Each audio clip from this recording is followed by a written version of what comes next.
Shalom Bapak Ibu yang terkasih, apa kabarnya? Luar biasa karena kita punya Tuhan yang luar biasa.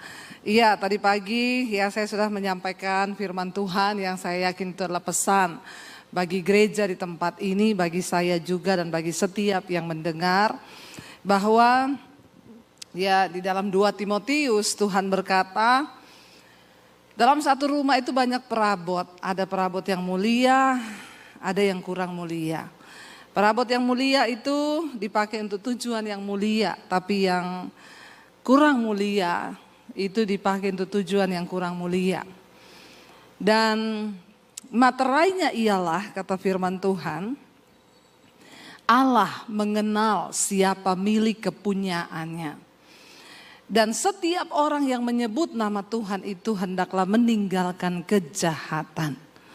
Jadi ternyata tidak semua pendeta, tidak semua orang Kristen jemaat itu adalah kepunyaan Tuhan. Sebab Tuhan yang tahu siapa milik kepunyaannya. Dan orang yang menjadi kepunyaan Tuhan, mereka yang meninggalkan kejahatan. Amin. Saudara, seperti yang sudah tadi pagi saya sampaikan, saya akan bersaksi bagaimana Tuhan menyelamatkan saya. Saya dilahirkan dalam sebuah keluarga, dari kecil saya Muslim, tapi saya haji. Dan saya tidak mengenal Kristus dari kecil. Tanpa pengenalan yang benar akan Tuhan, ya saya pikir hidup ini adalah ya lahir, bekerja, cari uang lalu mati. Tidak pernah mengerti ada rencana Tuhan di dalam hidup setiap kita manusia. Tapi itu yang Yesus katakan, bukan kamu yang memilih aku, tapi aku yang pilih kamu. Saya akhirnya mengikuti apa yang saya mau, apalagi saudara papi saya itu galak. Saya tidak bermaksud menjelekkan papi saya, tapi ini masuk dalam bagian kesaksian hidup saya. Ya, papi saya kalau mukul itu saudara nggak kira-kira, ya. Jadi dari kecil mungkin karena saya banyak luka batin, akhirnya saya mulai mencari pelampiasan di luar. Dan ya itulah orang kalau tidak mengenal Tuhan. Rasul Paulus berkata, aku melakukan segala dosaku dulu itu di luar pengetahuan iman. Aku melakukan semua dosa itu tanpa iman. Aku lakukan di luar pengetahuan akan kebenaran. Lain cerita kalau kita sudah tahu kebenaran tapi kita sengaja pura-pura tidak tahu. Saya jatuh dalam berbagai dosa, ya saya pikir kebebasan atau kemerdekaan hidup itu adalah ketika saya bebas melakukan apa yang saya mau.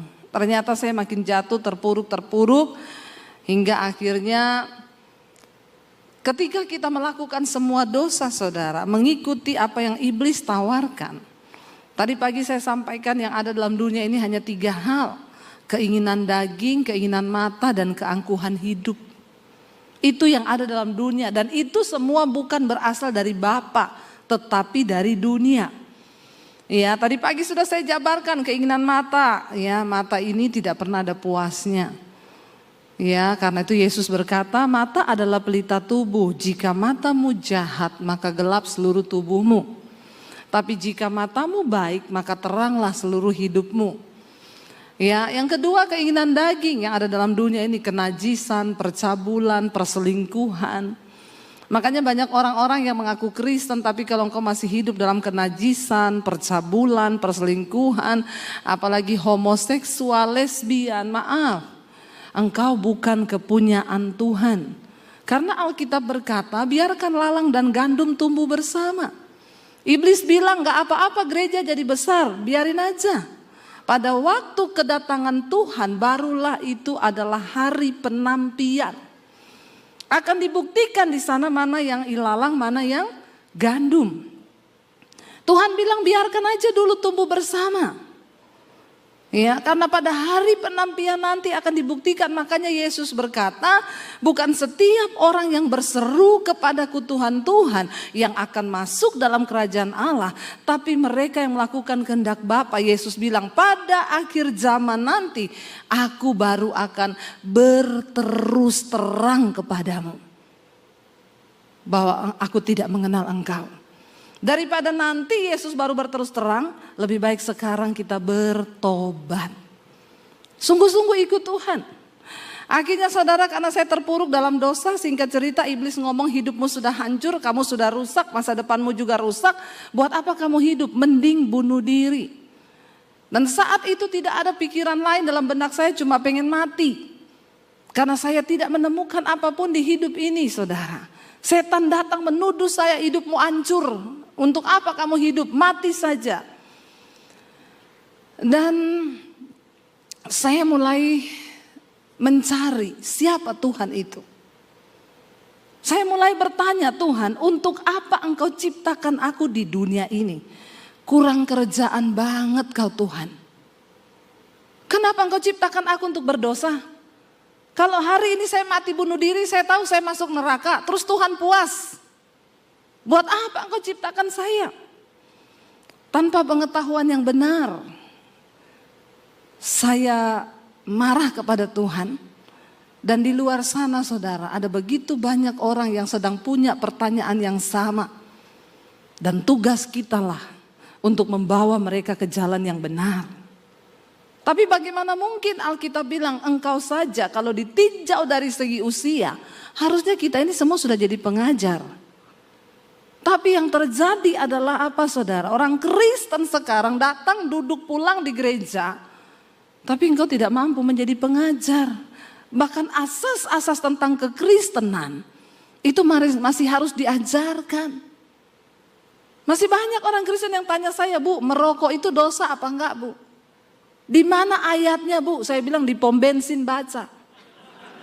Gede tulisannya dilarang merokok.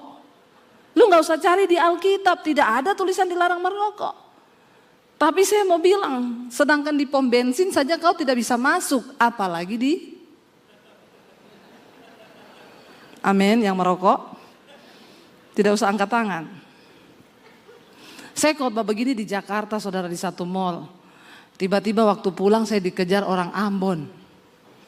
Di mall, orang Ambon sangar saudara. Seng makan mati, makan seng juga mati. Dia kejar saya, dia bilang, Ibu pendeta, Ibu pendeta. Saya bilang, kenapa ya Pak? Saya tadi ikut ibadah yang Ibu bawa firman tadi. Saya itu paling tidak suka kalau ada pendeta khotbah-khotbah soal rokok.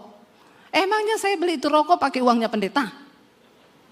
Terus saya bilang, Bapak ini masalahnya apa ya? Tapi tadi itu Ibu bilang, sedangkan di pom bensin saja saya tidak bisa masuk, apalagi di sorga. Saya pikir-pikir itu Ibu betul juga itu. Ternyata seringkali kita nggak usah khotbah tinggi-tinggi bahasanya Pak. Ya karena jemaat itu lebih ngerti bahasa yang sehari-hari saja. Terus dia bilang, Ibu saya tadi dengar khotbah Ibu itu saya berniat mau berhenti merokok Ibu. Tapi sudah lama ini memang saya tidak bisa berhenti Ibu. Karena aduh bagaimana ya Ibu ya. Ibu kasih saya tips Ibu. Atau Ibu tumpang tangan ke saya Ibu supaya saya berhenti merokok.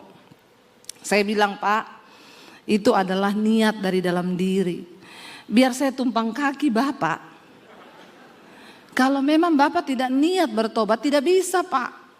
Terus bagaimana tipsnya Ibu? Nanti kalau Bapak berhenti 1-2 hari itu kan iblis bujuk lagi tuh.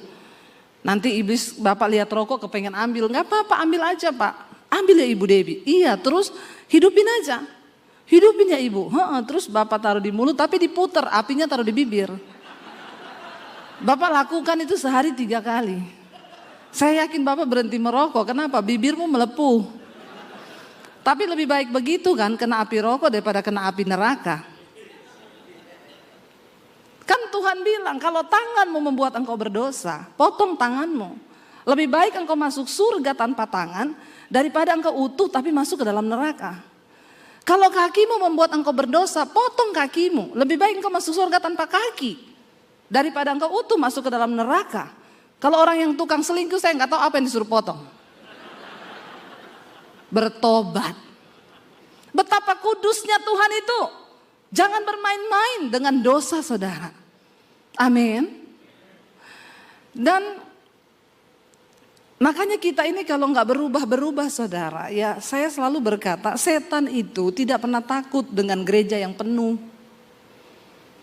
Jangan bangga dulu kalau gereja penuh. Ya, buat tim PPW harus banyak berdoa supaya penyembahanmu itu naik menjadi dupa, bukan gaya-gayaan. Kita penyembahan gak ada hadirat Tuhan buat apa? Apalagi kalau tim PPW-nya masih hidup dalam dosa. Ya, saudara, apa yang membuat gereja berbeda dengan Holy Wings? Lo bener, kita kalau cuma di gereja mau lompat-lompat, saudara, setan gak pernah takut engkau lompat-lompat di gereja. Saya kadang kalau lihat di gereja itu orang udah kayak kesetanan, gak ada bedanya sama Holy Wings, saudara. Apa yang membuat kita berbeda? Ada hadirat Tuhan. Dan ketika orang ketemu hadirat Tuhan, engkau pulang hidupmu berubah. Yang bersinah tidak bersinah lagi, yang homo gak homo lagi, yang selingkuh tidak selingkuh lagi, yang kepahitan tidak kepahitan lagi. Dan hidupmu berdampak bagi kerajaan setan. Setan takut, engkau juga berdampak bagi kerajaan Allah. Itu yang benar. Kita perlu berdoa hari-hari ini, saudara. Setan gak takut, jemaat penuh. Makanya ada orang tanya sama saya, Bu, saya mau tanya sama ibu pelayanan di desa-desa ya? Iya sering. Kalau ibu pelayanan di desa, ada gak yang kerasukan? Banyak, saya bilang. Kalau di kota ibu pelayanan di gereja besar, pernah gak ada jemaat yang kerasukan? Saya bilang hampir tidak ada. Nah itu kenapa, Bu? Dulu pernah ada di Jakarta di gereja besar, lagi puji-pujian, ada bapak-bapak jatuh menggelepar. Saya lari langsung mau saya tengking. Tiba-tiba istrinya bilang, jangan Bu, kenapa? Epilepsi. Padahal saya pikir kerasukan, saudara. Udah mau saya dalam nama Yesus, bahasa roh kan keluar kan. Istrinya bilang, jangan Bu, kenapa? Epilepsi Bu. Oh, terus gimana sadarnya? Nanti sadar sendiri. Nah di gereja besar di Jakarta, di kota besar itu memang jarang ada yang kerasukan. Menjadi PR dia tanya, kenapa ya Bu kalau di gereja besar tidak ada yang kerasukan? Saya juga bertanya, saudara. Lalu Roh Kudus memberi saya pemahaman. Kenapa di gereja besar nggak ada yang kerasukan lagi?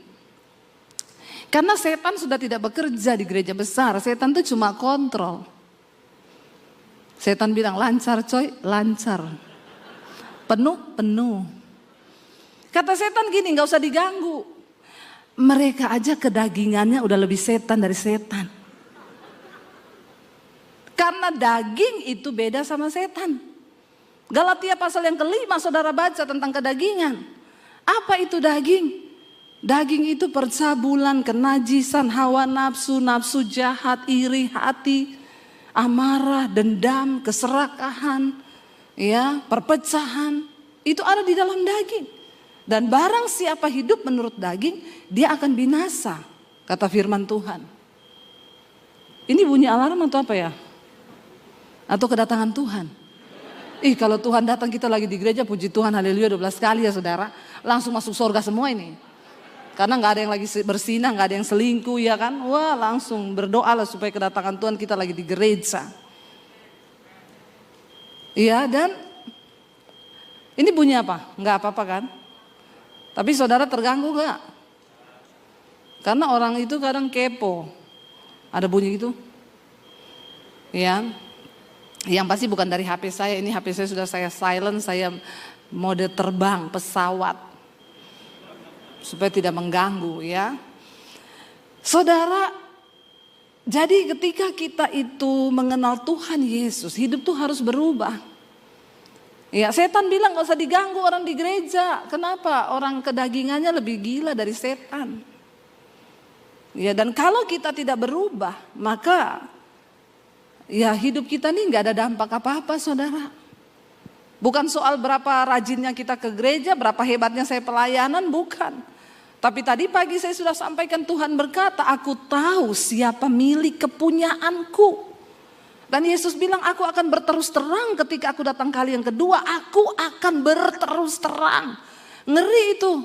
Kalau Tuhan berterus terang baru ternyata kita udah pede selama ini kita melayani. Sorry aja, tidak semua orang Kristen memperoleh janji Tuhan. Kalau kita belajar dari kisahnya bangsa Israel. Mereka dipanggil keluar tapi ternyata tidak semua bisa masuk ke tanah perjanjian. Perjalanan yang harusnya ditempuh 11 hari jadi 40 tahun. Kenapa? Proses 40 tahun ini untuk mematikan kedagingan mereka. Karena Tuhan tidak mau mereka masuk di tanah yang baru. dengan pola dan hidup kedagingan yang lama. Saudara, akhirnya saya mau bunuh diri dan saya bertanya, Tuhan, di mana Engkau? Siapa Engkau? Saya pengen kenal Tuhan itu, saya nggak peduli tentang agama. Saya pengen tahu Tuhan yang benar itu siapa. Jangan engkau menjadi Kristen hanya karena warisan dari orang tua. Setiap kita perlu berjumpa secara pribadi dengan Tuhan. Karena tidak semua ternyata orang Kristen itu sudah mengalami perjumpaan pribadi dengan Tuhan. Yesus berkata kepada Nikodemus, kamu tidak mungkin bisa masuk kerajaan Allah kalau engkau tidak dilahirkan kembali. Apa artinya dilahirkan kembali? Nikodemus berkata, aku sudah tua, bagaimana mungkin aku masuk ke rahim ibuku lalu aku dilahirkan kembali? Yesus bilang, kau harus dilahirkan kembali dari air dan dari roh, dari firman Allah. Saudara, manusia rohani kita harus dibangun. Ketika itu saya pengen bunuh diri, saudara, saya udah gak peduli mau bagaimana, pokoknya saya pengen mati. Tapi sebelum saya mati saya bilang, Tuhan tunjukkan dirimu kepada saya. Habis ini saya mati dan saya masuk neraka dan Tuhan puas. Saya nangis di kamar saya tulis surat buat orang tua saya. Karena saya ini dari kecil sudah diwanti-wanti papi saya, jangan berteman dekat sama orang Kristen. Apalagi kalau sampai kamu jatuh cinta dan pacaran sama laki-laki Kristen. Lebih baik papi masuk penjara, papi bunuh kamu daripada kamu bikin malu keluarga. Jadi saya sangat takut dan saya tidak berani dekat-dekat sama cowok Kristen. Padahal yang ganteng-ganteng tuh cowok Kristen. Cie, amin loh ya. Yang bertobat. Yang tidak bertobat sama juga setan. Yang bertobat. Ya, saudara, akhirnya ya saya terus hidup ya dengan prinsip saya. Dan akhirnya sampai waktu itu saya pengen mati bunuh diri. Saya berdoa. Saya nggak tahu berdoa kepada Tuhan yang siapa. Tapi di benak saya percaya bahwa ada Tuhan di dunia ini. Orang yang paling malang, yang paling bodoh di dunia bukan orang yang nggak bisa baca tulis. Tapi orang yang paling malang adalah orang yang tidak percaya bahwa Tuhan itu ada. Itu orang paling bodoh, saudara. Maaf ya, kita lihat matahari, bulan, bintang, bumi berputar pada rotasinya. Harusnya kita mengaku bahwa ada satu kuasa yang mengatur itu semua. Saya lihat bunga aja ya, itu bunga daunnya hijau, bisa keluar kuning, merah, itu saya, wow, Tuhan Engkau itu dahsyat. Itu dari mana itu kalau bukan karena kuasa Tuhan? Enggak mungkin, kita diciptakan manusia. Kita punya mata dua semua kan? Ada yang mata tiga di sini? Enggak ada. Kita punya mata dua, hidung satu. Lubangnya menghadap ke bawah.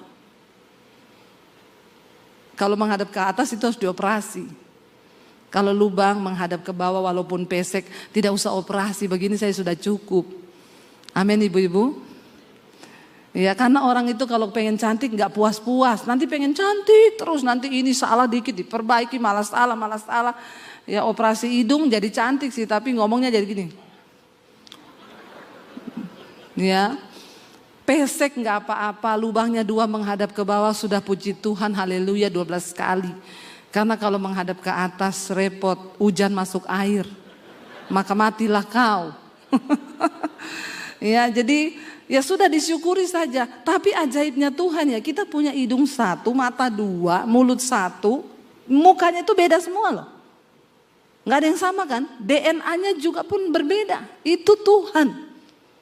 Kalau orang nggak percaya ada Tuhan tuh kebangetan, saudara. Saya bilang, Tuhan saya percaya Engkau ada, tapi siapa Engkau sebenarnya Tuhan? Tunjukkan dirimu kepada saya. Hanya ada satu Tuhan yang benar, walaupun agama banyak, hanya ada satu Tuhan. Kita perlu mengalami perjumpaan pribadi dengan Tuhan itu. Malam itu saya menangis di kamar saya tulis surat buat orang tua saya, papi, mami, saya minta maaf. Selama ini saya jadi anak yang tidak pernah nurut, saya memberontak sama orang tua.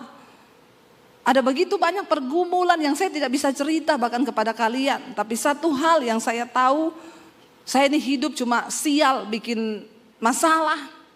Dan tidak ada satu orang pun yang sayang kepada saya. Jadi malam ini keputusan yang saya ambil. Saya mau bunuh diri. Saudara, malam itu ketika saya menangis di kamar saya, tiba-tiba saya dijamah satu kuasa. Tadinya saya marah karena saya menuduh Tuhan jahat, keluarga saya jahat, semua jahat. Tapi tiba-tiba saya dijamah kuasa itu, saya menangis saudara, kayak film diputerin semua dosa saya. Saya ini dulu ketika belum bertobat saya pelatih senam aerobik saudara. Makanya gayanya begini nih. Ya, jadi dulu saya ngajar di kantor polisi, di instansi-instansi pemerintah. Saya berdiri di panggung gini, iya 1, iya 2, iya 3 gitu ya. Dan saya tidak pernah tahu karunia apa yang Tuhan beri di dalam diri saya. Saya hanya merasa saya ini manusia yang tidak berguna dan saya pengen mati. Tapi ketika saya ada di tangan Tuhan, saya baru menyadari ternyata begitu banyak karunia yang Tuhan percayakan di dalam diri saya. Dan itu harusnya untuk kemuliaan Tuhan, bukan untuk dunia. Lalu saudara, ketika malam itu saya dijamah satu kuasa, saya nangis di kamar saya hampir 1 jam. Saya tidak bisa berkata-kata, hanya nangis, dan yang keluar itu adalah tangisan pertobatan. Saya minta ampun selama 1 jam lebih saya nangis. Saya baru tahu Alkitab berkata begini, tidak ada seorang pun yang dapat menyebut Yesus Tuhan kalau bukan karena pekerjaan Roh Kudus. Dan ketika Roh Kudus turun atas seseorang, maka Roh Kudus akan menginsyafkan orang itu yang pertama akan dosa, kebenaran dan penghakiman. Saya dijamah Roh Kudus malam itu, saya nangis saudara. Tiba-tiba di dalam tangisan saya itu, saya menyebut Yesus. Terus mulut saya tidak bisa berhenti. Yesus, Yesus, Yesus. Dan itu pekerjaan Roh Kudus. Setelah hari itu saya rasa apa? Ada kelegaan baru di hati saya. Ada sesuatu yang baru, saya gak ada pikiran lagi mati bunuh diri. Yang ada di benak saya cuma apa? Aku pengen kenal siapa Yesus itu. Saya datang ke gereja pakai baju senam. Dari rumah saya minta izin pakai baju senam, sampai di gereja saya ke toilet ganti baju, saya ikut ibadah. Saya ketemu orang gereja, saya bilang saya bukan orang Kristen, tapi saya pengen tahu siapa Tuhan Yesus itu. Oh iya Bu, nanti setelah ibadah kita ketemu ya. Saya dikasih Alkitab. Saya pulang, saya baca Alkitab saudara. Saya baca Alkitab itu 1 hari 6 sampai 7 jam. Dan saya baca di dalam kamar mandi. Kenapa? Saya takut ketahuan. Kalau sudah selesai baca, saya gulung pakai baju-baju selimut, saya simpan di bawah kolong, di lemari, tiap hari saya pindahkan tempat simpannya. Karena papi saya punya pedang panjang 1,5 meter di bawah kolong tempat tidur. Dia punya pistol di lemari. Jadi tiap hari iblis mengintimidasi saya, kalau ketahuan kamu ditembak kepalamu, mati kamu. Tapi memang benar Alkitab berkata iman itu bertumbuh di dalam aniaya dan pembacaan firman Tuhan. Saudara mau bertumbuh dalam iman? Mau dianiaya? Langsung gak ada yang mau. Dianiaya itu bukan cuma mau dibunuh. Ketika engkau difitnah, engkau gak balas, itu dianiaya. Ketika engkau disakiti tapi engkau tidak balas, itu engkau dianiaya karena kebenaran. Lalu saudara, saya tiap hari baca. Enggak ada yang bisa tuntun saya karena saya juga sembunyi-sembunyi. Dan waktu hari-hari saya itu kan belum ada YouTube tahun 95. Saudara, sekarang enak mau belajar, kebangetan banget kalau orang Kristen hari ini tidak bertumbuh. Saudara mau cari apa aja sekarang, pengajaran itu begitu terbuka lebar. Saya dulu gak ada, benar-benar Roh Kudus sendiri yang menerjemahkan setiap firman. Karena saya baca dengan ketakutan, tapi itu firman yang saya baca seperti hidup dan menjadi rema. Gak ada yang saya gak ngerti. Saya baca Alkitab tuh kayak terbuka semuanya. Saya catat apa yang saya temukan dari ayat demi ayat. Sampai akhirnya saya mulai berubah saudara. Yang tadinya saya pulang jam 2 malam, dipukulin papi saya. Besok saya pulang jam 3. Saya panjat tiang antena break-break itu di samping rumah. Ya besoknya saya pulang jam 3, saya panjat, enggak bisa naik, licin, disiram oli. Itu sampai begitu. Sampai saya yakin orang tua saya juga udah enggak bisa atur saya. Dosa demi dosa saya coba semuanya saudara. Tapi ternyata tidak membawa kebahagiaan. Jadi kalau hari ini ada di antara saudara yang masih mau coba-coba dosa dan baru mau belajar berdosa, kasihan deh lo. Enggak ada, dosa akan mencabut damai sejahteramu. Enggak ada orang hidup bahagia karena dosa. Ujungnya engkau mau bunuh diri, pasti. Jangan simpan dosamu. Berbahagialah orang yang mengakui dosanya dan meninggalkannya. Maka dia akan berbahagia, kata firman Tuhan. Lalu saudara, saya mulai mengalami perubahan. Setiap firman yang saya baca dalam perjanjian baru itu masuk dan mengubahkan saya. Tadinya saya orang yang paling malas di rumah. Saya berubah menjadi orang yang paling rajin. Tadinya saya suka keluar tengah malam. Tapi sejak saya mengenal Yesus, seperti yang Rasul Paulus bilang, apa yang dulu merupakan keuntungan bagiku, sekarang ku anggap rugi. Karena pengenalan akan Yesus Kristus Tuhanku itu lebih berguna daripada segala-galanya. Malahan segala sesuatu aku anggap rugi karena Kristus. Itu benar-benar saya alami. Tidak ada kata lain selain tiap hari saya cuma pengen baca Alkitab, mempraktekkan firman Tuhan. Tadinya saya kalau berantem dengan adik saya yang laki-laki, adik saya itu badannya tatoan saudara. Kalau berantem, dia mau pukul saya saudara. Dulu kalau saya belum bertobat, saya ambil sepatu di depan saya lempar ke mukanya dia. Tapi ketika saya mengenal Tuhan Yesus, Tuhan bilang, firman Tuhan bilang, jangan kalah dengan kejahatan, tapi kalahkan kejahatan dengan kebaikan. Mempraktikkan itu susah, tapi saya harus berubah. Saya mulai berubah dalam segala hal. Dari cara berkata dulu kata-kata kotor, ya semua berubah. Sampai cara berpakaian semua berubah. Dulu makin seksi makin bangga. Ketika terima Yesus makin seksi makin malu. Kalau ada orang Kristen yang masih suka pakai baju seksi apalagi ke gereja, apalagi udah ibu-ibu pakai rok mini duduk di depan pangku kaki. Makanya kadang pendeta cowok lagi khotbah tiba-tiba dia lagi bergumul itu. Pasti ada sesuatu yang dia lihat di situ. Jadi tolong ibu-ibu tahu diri, ke gereja itu jangan pakai baju yang belum jadi. Amin. Sobek sini, di sini sobek sampai sini, kelihatannya panjang sobekannya sampai sini. Makanya kata kuntilanak begini, saya sama orang Kristen lebih kudus saya. Baju saya panjang sampai ke bawah, bolongannya satu tok di belakang. Orang Kristen zaman now udah bajunya pendek, bolong di mana-mana. Jadi kata kuntilanak, yang setan Eke apa ye.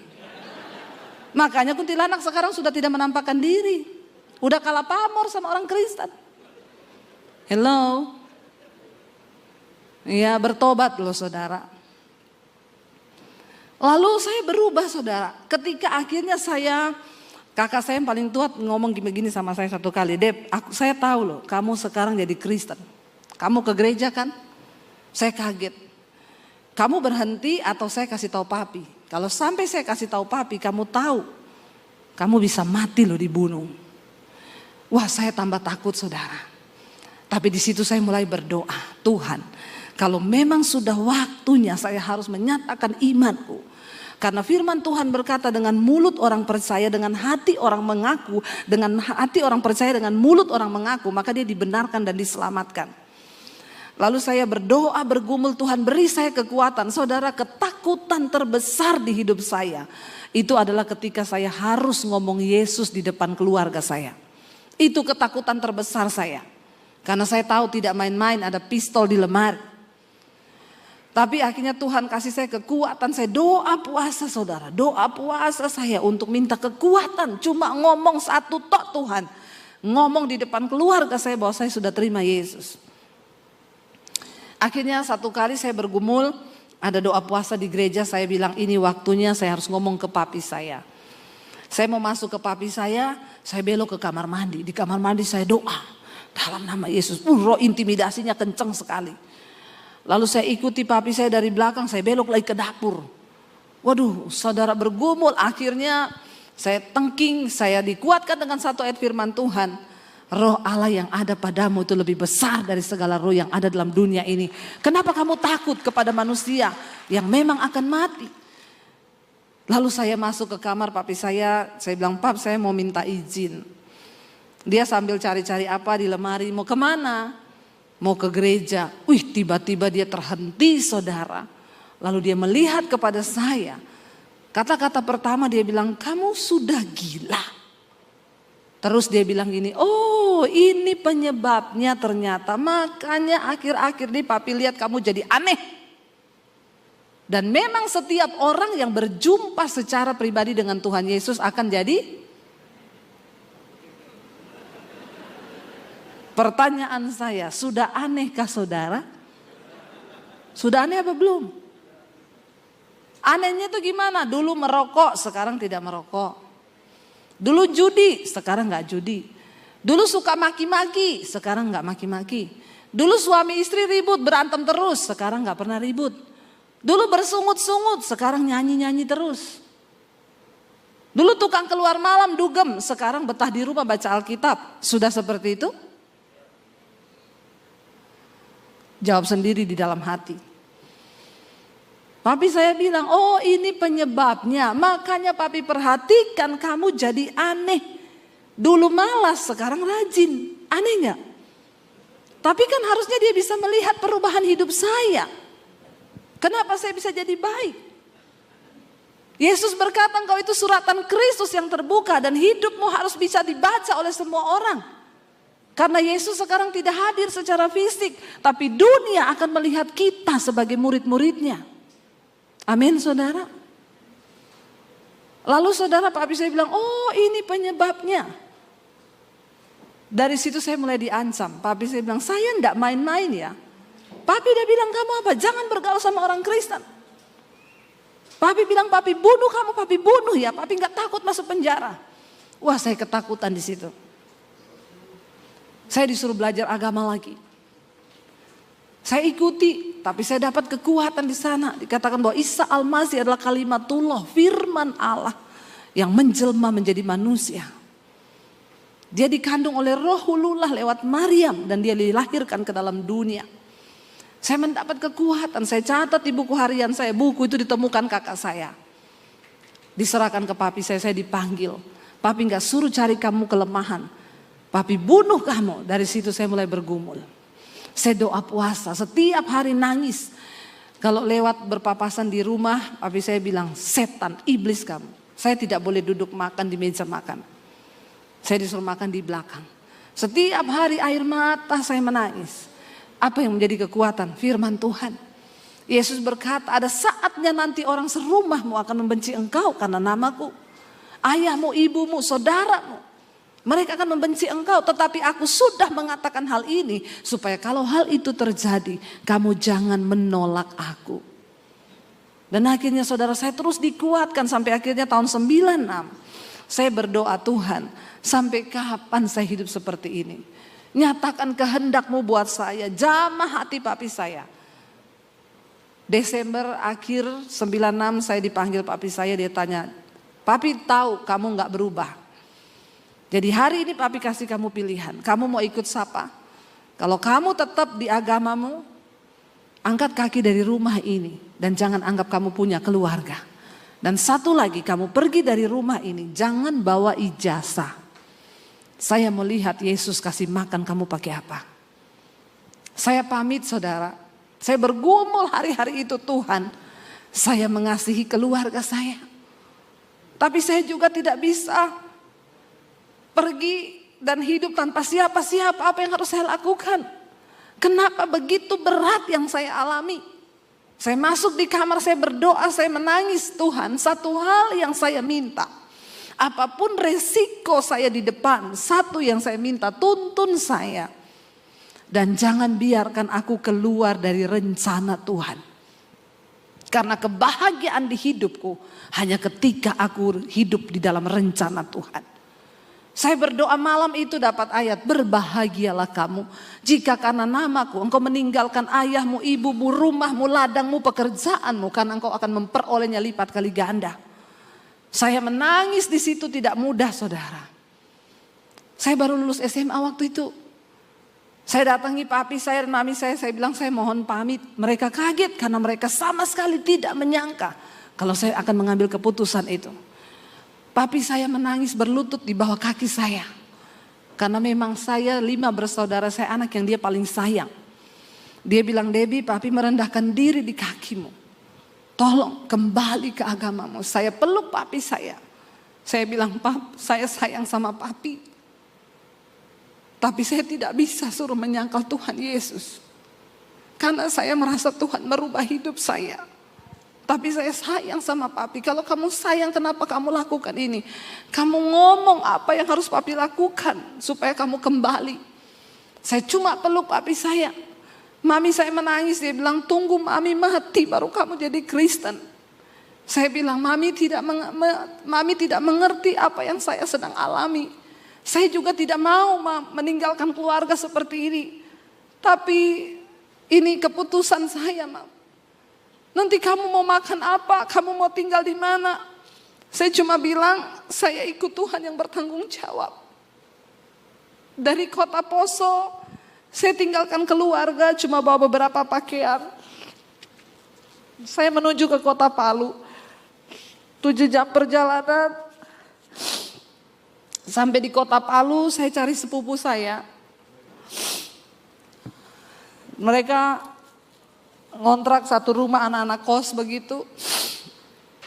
Saya numpang di situ. Dan untuk bisa dapat makan, kalau anak kos sudah berangkat kuliah, saya cuci baju anak-anak kos, saya nyapu, saya nyetrika, saya masak. Kadang saya lagi cuci pakaian, iblis datang ngomong, goblok, ikut Yesus jadi pembantu. Pulang ke keluargamu, tinggalkan Yesusmu itu, ngapain kamu menderita? Tapi saya baca Alkitab, Tuhan bilang, berbahagia jika engkau menderita karena kebenaran. Karena roh kemuliaan itu ada padamu. Dan engkau dipanggil bukan hanya untuk percaya kepada Kristus, tapi untuk menderita bagi Dia.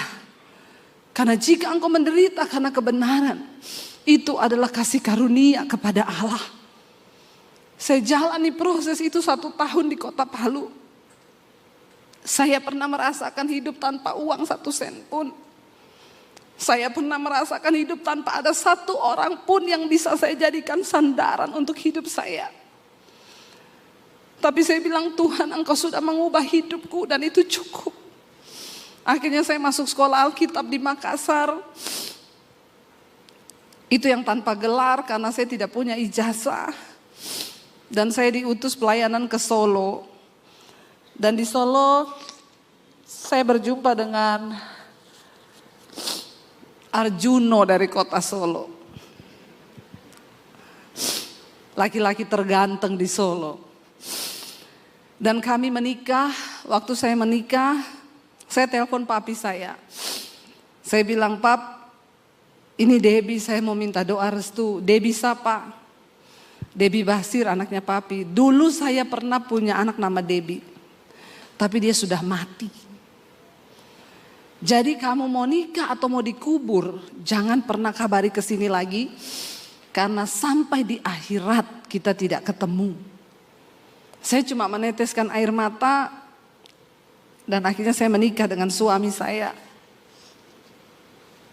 Dan saya diproses, Tuhan berakar ke dalam, terus berakar. Tidak ada yang melihat, saudara. Enggak ada 1 orang pun yang melihat ketika kita sedang diproses berakar. Tidak ada yang tahu. Tapi itu yang terbaik.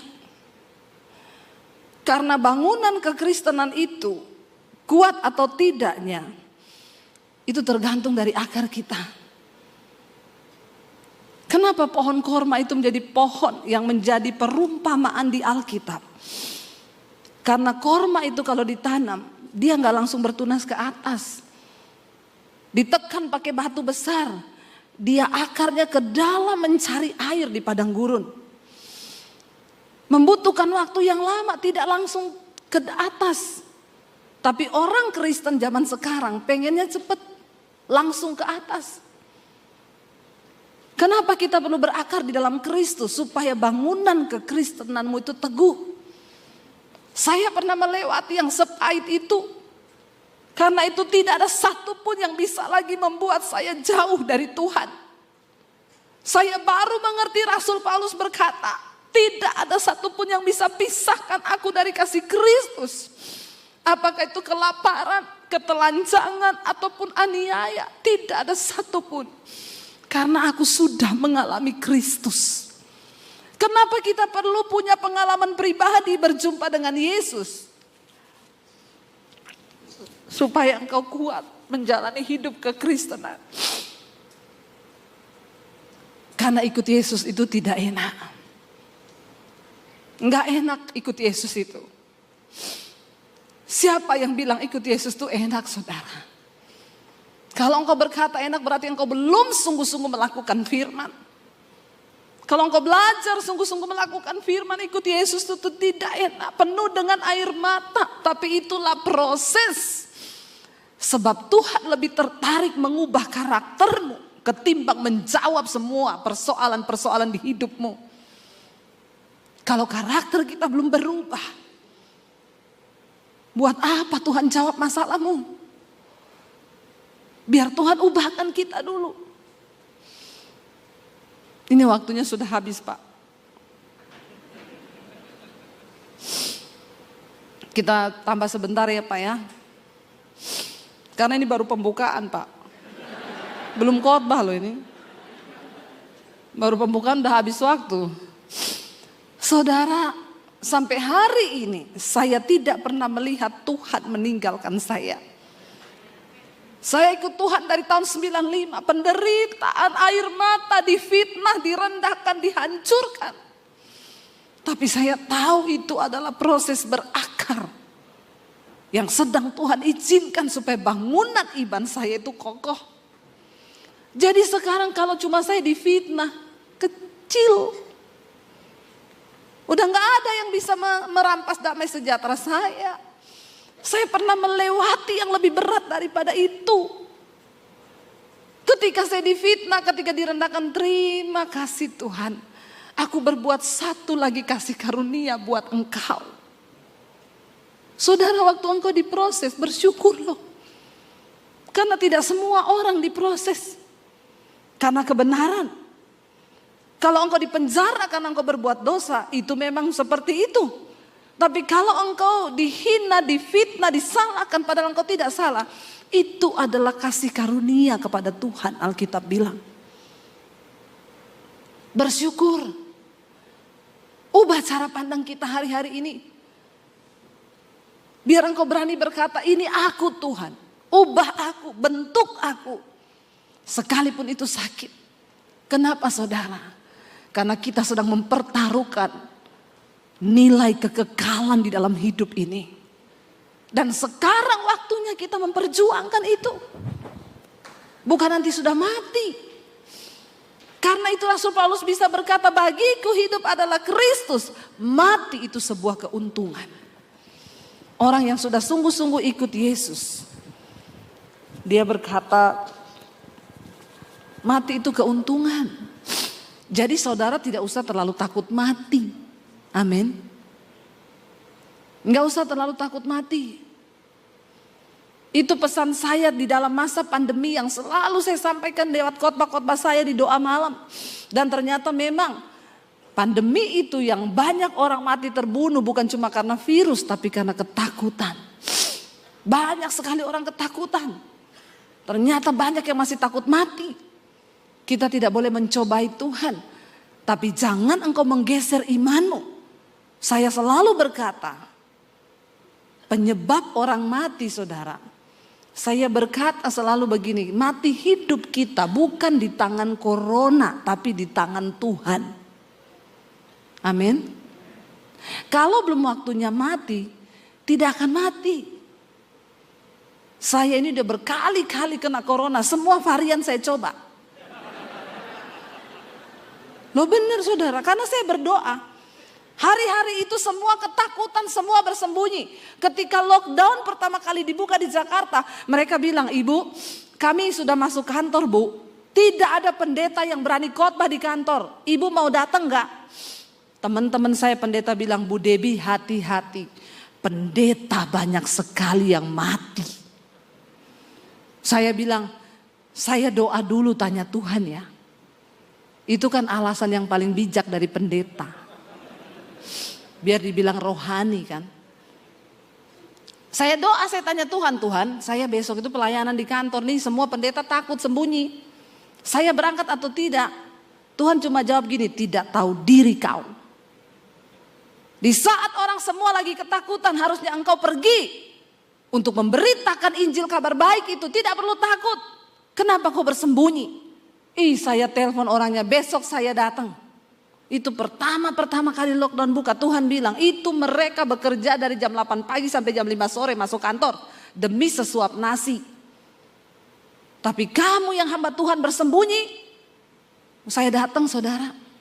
Dan saya berdoa saat itu, Tuhan, kalau Tuhan mau izinkan saya kena, tidak apa-apa, untuk saya bisa bersaksi. Supaya jemaat ini jangan berpikir dia itu mati karena corona. Tidak usah tunggu kena corona, kalau mau waktunya mati lagi tidur pun bisa. Bilang kanan kirimu, hati-hati. Iya, goal dari seorang percaya itu, dia gak takut lagi mati. Karena bagi kita mati adalah keuntungan, hidup adalah bagi Kristus. Saya ngomong sama suami saya waktu itu, kita jangan terlalu takut berlebihan. Di tengah masa pandemi ini sudah ada satu jumlah yang akan dipanggil Tuhan. Tinggal kita nih siap-siap. Kalau di antara kita satu keluarga ada yang masuk dalam daftar jumlah itu, maka kita ini orang percaya. Kita percaya kita mati masuk surga, gak usah takut. Tapi kalau di antara kita tidak ada yang masuk jumlah itu, Tuhan izinkan kita kena, gak ada yang mati. Saya yang pertama kena, yang delta itu saya kena dengan suami terjangkit dari ipar saya di Solo. Dia umur 48 tahun meninggal kena delta. Dan di saat itu delta baru merebak di Indonesia. Waktu ipar saya ini meninggal umur 48 tahun, tidak ada komorbid, sehat. Hanya 1 minggu lewat mati. Ketika dia meninggal, saya pas lagi ada di Solo. Kita semua bilang nggak usah ke rumahnya. Dia langsung dari rumah sakit dikuburkan ke pemakaman. Tapi anak istrinya semua di rumah itu positif kena delta. Kita dapat telepon, kakak ipar saya itu nangis guling-guling di jalan. Tidak ada satupun tetangga yang berani datang, semua hanya intip lewat horden. Karena saat itu ketakutan begitu luar biasa. Saya bilang sama suami saya, kita gak bisa begini, kita harus datang ke rumahnya. Kita beri dia kekuatan, kita kasih dia penghiburan. Tuhan tahu bukan niat kita untuk mencobai Tuhan. Suami saya agak takut, dia bilang saya tunggu di pagar, kau yang masuk. Dalam hati saya, kalau saya kena corona, kan ini virus, satu orang bertobat, seisi rumah diselamatkan kan. Satu orang kejangkit, ini virus alkitabiah banget kan. Satu orang terjangkit, seisi rumah terjangkit kan. Jadi saya tuh datang, kakaknya peluk saya, menangis, saudara di sini. Saya doa dalam nama Yesus, dalam nama Yesus. Tapi saya kasih dia kekuatan, bersyukur suamimu sudah syok saudara. Umur 48 tahun, enggak sakit apa-apa, cuma seminggu. Di grup itu masih ngomong, saya kena corona doakan ya. Gini. Besoknya gini, agak sesek, makan mas, makan. Nggak nafsu, harus dipaksa. Hari ketiga masih bercanda. 5 hari, 6 hari sesek, 7 meninggal. Ngeri, kita takut semua. Kami pulang dari Solo, sampai di Jakarta suami saya demam. Demam gak bisa makan, muntah-muntah. Kakak ipar saya telepon, cepat PCR, kami satu keluarga di Solo sudah positif. Kita pergi periksa, benar kami berdua positif. Karena anak-anak gak ikut ke Solo. Baru kali itu saya lihat suami saya udah mau mati saudara. Tidak berdaya, pegang HP aja gak bisa. Tiap berapa menit muntah gak bisa makan apa-apa. Saya bilang sama suami saya jangan sampai ke rumah sakit ya saya. Jangan sampai sesak napas, kamu ke rumah sakit mati kau say. Bukan apa-apa, gak ada yang urus kan. Gak ada yang kasih makan, gak ada yang kasih minum. Bener ya. Terus saudara akhirnya saya juga kena itu. Ya, dia nggak bisa makan apa-apa. Saya cuma ingat dia suka tuh pisang. Saya kasih pisang nggak muntah, lumayan bisa makan 1 pisang. Malamnya saya habis mesbah doa, Sesak napas saudara saya bunyi gini. Sudah keringetan saya ditambah, dan kita itu waktu itu kena karena intimidasi iblis. Kakak saya nih baru di depan mata bener-bener nih. Bunyi napas saya begitu, setan bilang malam ini kamu sesek, besok dibawa ke rumah sakit, 3 hari kamu mati. Takut saya, pendeta juga manusia. Punya rasa, punya hati, jangan samakan dengan pisau belati. Saya duduk di studio, saudara, saya sudah ingat siapa teman yang mau saya telepon. Karena banyak yang ngomong, Bu kalau butuh rumah sakit ngomong ya, nanti saya kasih rumah sakit. Lagi saya ingat begitu, Roh Kudus ngomong gini, kenapa kamu mengandalkan manusia? Kamu tuh hamba Tuhan. Angkat imanmu, angkat perjamuan kudus. Saya bilang ke suami, Tuhan suruh saya perjamuan kudus. Suami saya bilang, saya juga dapat sama. Ayo kita sama-sama perjamuan kudus. Kita perjamuan kudus malam itu di kamar. Habis perjamuan kudus, napas saya langsung lega. Jam 2 malam saya batuk, pengen muntah, saya lari ke kamar mandi. Saya muntah saudara, itu riak semua keluar. Besoknya saya sembuh. Itu loh Tuhan. Akhirnya itu kita awal-awal Delta itu Mei. Setelah akhir Mei itu Juni merebak itu Delta, rumah sakit penuh orang sampai di tenda-tenda. Saya bersaksi lah di mesbah doa tentang perjamuan kudus. Dan semua jemaat mesbah doa yang tidak kebagian rumah sakit, mereka kena. Ada satu yang bersaksi, Bu suami saya udah delek-delek, napasnya tinggal satu-satu. Udah panggil istrinya gini, asuransi di bawah situ ada, terus sertifikat rumah. Ya ini nanti kekayaan kita, ini bener istrinya ngomong, cari oksigen gak ada, semua gak ada. Istrinya bilang gini, Pak, Bu Debi kan di mesbah doa bersaksi, mereka perjamuan kudus, Papa masih bisa kuat gak kita perjamuan ya? Dia mengangguk, mereka perjamuan saudara. Malam itu seperti yang saya alami, dia muntah keluar semua riaknya, itu kan yang setengah mati ngeluarin riak kan. Dari situ semua jemaat mesbah doa itu bersaksi tentang bagaimana kuasa perjamuan kudus di tengah masa pandemi. Dan saya baru melihat di situ saudara, benar. Ingat saya berkata, hidup mati kita bukan di tangan corona, tapi di tangan Tuhan. Amin saudara. Di tangan Tuhan, jangan geser imanmu. Jangan terlalu takut, gak usah dibesar-besarkan. Ya, karena Tuhan lebih besar pegang kendali atas hidup kita.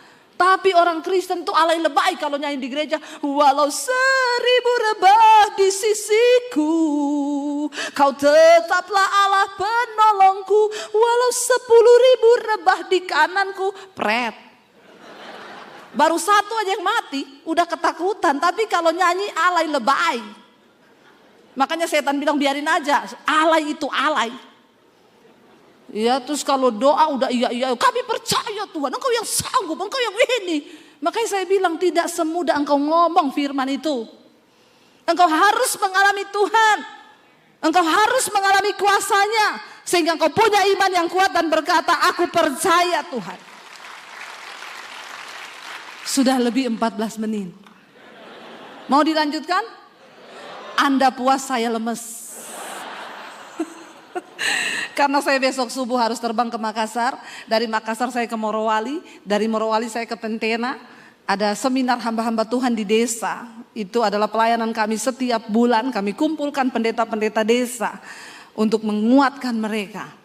Karena ternyata banyak hamba Tuhan yang sudah mulai loyo dan tidak punya iman lagi saudara. Dan saya bilang, Tuhan selama aku masih hidup. Capek saudara, capek. Dan ini adalah proyek menabur dari kami. Tidak dapat PK. Kami keluar uang untuk pendeta-pendeta di desa. Tapi saya utang nyawa sama Tuhan. Kita semua utang nyawa sama Tuhan. Dan kita harus melakukan saudara. Selama saya bilang masih siang. Yesus berkata, bekerjalah selama hari masih siang. Apakah hidup kita ini sudah berdampak? Apakah kita hidup ini sudah melakukan sesuatu untuk pekerjaan kerajaan Allah? Atau kita cuma hidup sibuk bagi diri kita sendiri? Alay lebay dengan masalah-masalah yang kita hadapi. Dan kita gak pernah lihat kebutuhan orang banyak. Masih banyak orang yang lebih susah dari kita. Kita baca satu ayat biar ini dikatakan khotbah. Kalau tidak ayat belum sah. 12 ayat yang ke 12 ayat yang ke-6 sampai ayat 12. Kolose pasal yang kedua. Kita baca ayat 6 sampai ayat 12. Baca bersama. 1, 2, 3. Kamu telah menerima Kristus Yesus Tuhan kita. Karena itu apa? Hendaklah hidupmu tetap di dalam Dia. Hendaklah kamu berakar di dalam Dia dan dibangun di atas Dia. Hendaklah kamu bertambah teguh dalam iman yang telah diajarkan kepadamu, dan hendaklah hatimu melimpah dengan syukur. Hati-hatilah supaya jangan ada yang menawan kamu dengan filsafatnya yang kosong dan palsu menurut ajaran turun-temurun dan roh-roh dunia, tetapi tidak menurut Kristus. Sebab dalam Dialah berdiam secara jasmania seluruh kepenuhan kealahan, dan kamu saudara, kita sudah berada di dalam Yesus. Menjadi Kristen saja tidak cukup, tapi saya undang para imam musik maju ke depan. Menjadi Kristen saja tidak cukup, tapi kita harus berakar di dalam Dia, dibangun di atas Dia. Jalani setiap proses hidup kita, biarlah akar kita makin kuat ke dalam. Kita mau angkat pujian, ku tahu hidupku adalah penyembahan Tuhan. Bukan hanya nyanyian yang kami naikkan kepadamu, tapi sikap hidup yang bertobat, itu penyembahan kita. Bukan hanya pujian yang keluar dari mulut, tapi pertobatanmu, itu yang Tuhan nantikan. Mari kita hidup sungguh-sungguh bertobat, karena dengan pertobatanmu engkau akan berdampak bagi kerajaan Allah, dan engkau juga berdampak bagi kerajaan setan.